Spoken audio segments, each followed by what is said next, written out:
एक शिक्षित मुसलमान द्वारा करारा मुंहतोड़ जवाब। कट्टर मुसलमानों को यह जवाब सुनना पसंद नहीं आएगा।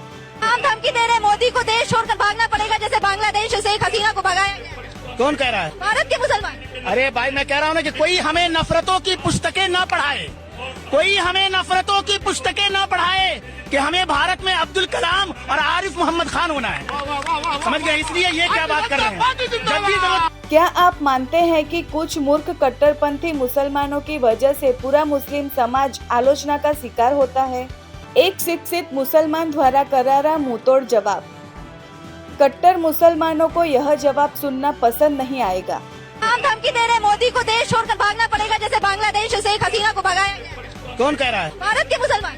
अरे भाई, मैं कह रहा हूँ ना कि कोई हमें नफरतों की पुस्तकें ना पढ़ाए, कोई हमें नफरतों की पुस्तकें ना पढ़ाए कि हमें भारत में अब्दुल कलाम और आरिफ मोहम्मद खान होना है।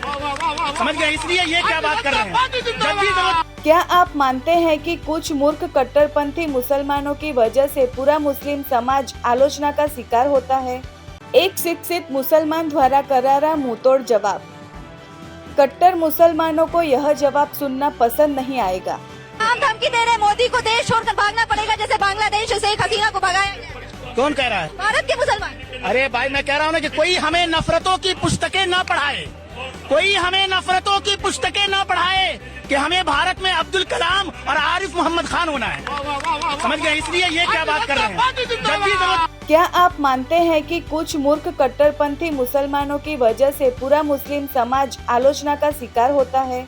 एक शिक्षित मुसलमान द्वारा करारा मुंहतोड़ जवाब। कट्टर मुसलमानों को यह जवाब सुनना पसंद नहीं आएगा।